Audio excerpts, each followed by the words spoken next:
Franchement, j'ai du mal à imaginer des gens qui remontent comme ça, qui vont en Ukraine et qui reviennent. Bon, bref. Je suis un peu sidérée qu'elle soit revenue en fait en politique juste pour ça. Enfin, elle aurait pu continuer. Ça, c'est un extrait de son interview. Oui, enfin, et ça me dérange pas de le dire de cette manière. D'accord.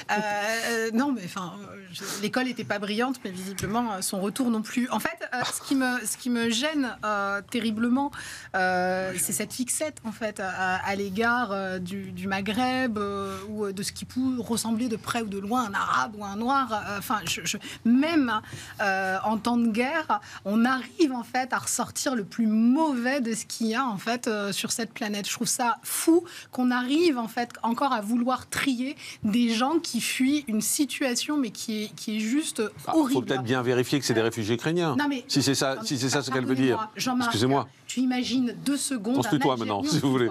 On s'embrassera à la fin. Grand plaisir. Tu imagines 2 secondes, sincèrement, un Algérien ou un Marocain traverser, en fait, alors déjà, il faudrait voir par quel circuit, en fait, il traverse tous ces pays-là pour aller, en fait... Non, c'est ce que je dis, je l'imagine pas, moi.